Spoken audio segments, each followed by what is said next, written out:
to talk to you about engagement. Engagement is important to every company, and you probably from time to time feel that there might be a kind of a lack of it around. It's important because it relates directly to productivity, and productivity obviously is profitability, and so it goes.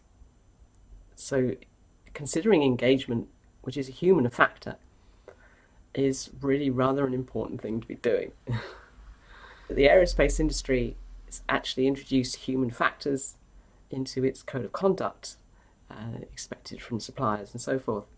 So that's a step in an interesting direction, because it does mean that we're swaying away from the process-led, systems-driven, and analytical kind of concepts that are the foundation for most continuous improvement programs. Have been for some considerable time.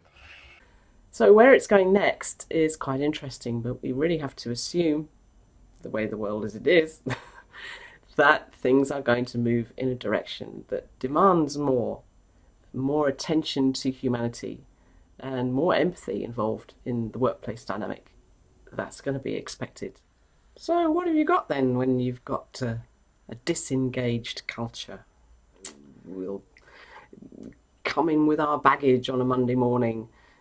All the things that have happened last week are still in the mind, and there's a certain expectation that things that happened last week are kind of going to happen again.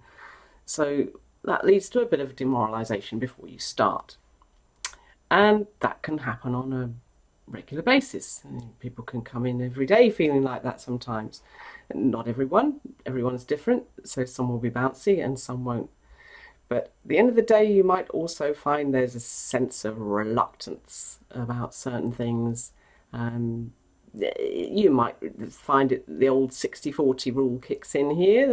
You know, a certain percentage are engaged with things, and a certain percentage just really don't want to know. They're not that bothered.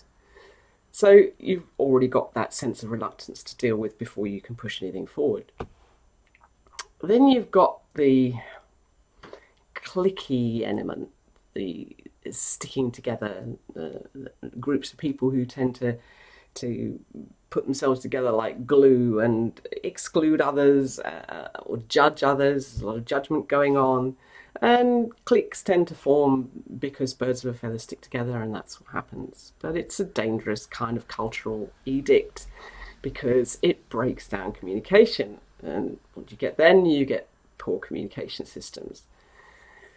So this is all leading in one direction and one direction only, really. And at the end of the day, everybody gets quite impatient with it because it's like, what do? You know, where do you go from here?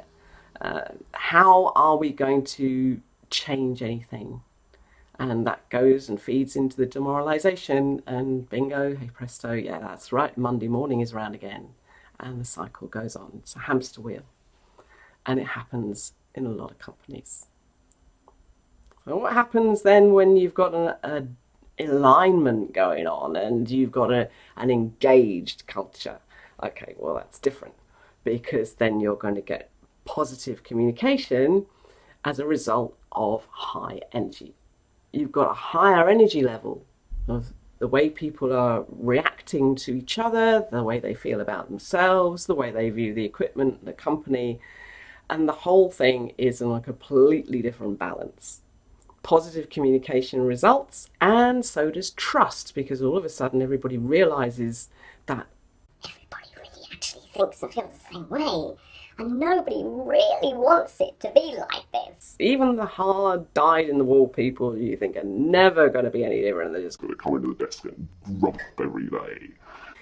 They're the ones who really need the alignment the most, because they're missing something that makes them really, really sad.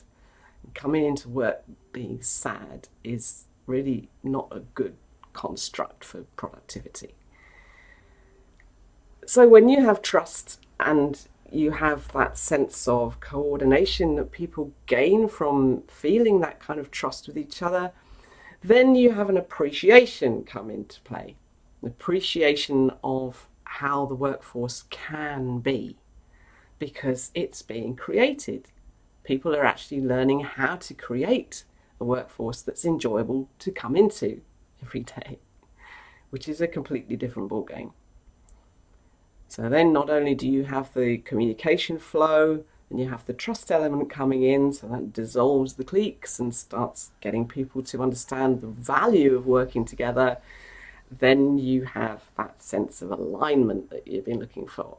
Then you have the mission coming into play as something that's more than some words that some guy's written on pieces of paper and stuck them on the wall.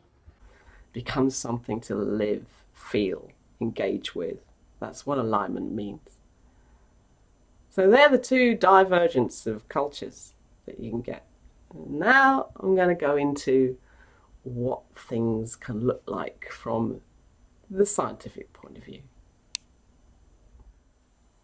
So here we go, carrying our baggage from last week into Monday morning, expecting the same things to happen again and looking for blame in the same places.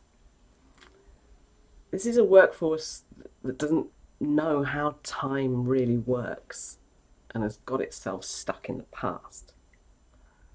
Living in the present means appreciating what is, having an alignment with a sense of purpose. That's where mission comes in. And looking forward to uncertainty, because uncertainty is a law. It's not just a principle, it's a law. So it binds everything together. And having that sense of alignment brings together a cohesion, a trust, and therefore a better flow of energy. You've then got a flow of positive energy through the culture instead of the negative energy that you've worked to replace. So you're shifting your energy levels from low to high and your trajectory from negative to positive. So there you have it. That's engagement. Hope you've enjoyed this. Maybe want to have a chat about it. Anyway, there will be some links in the description, and please subscribe to the channel because there will be more coming along. Interesting anecdotes about the things that matter to us. And I hope to speak to you soon. Take care. Bye.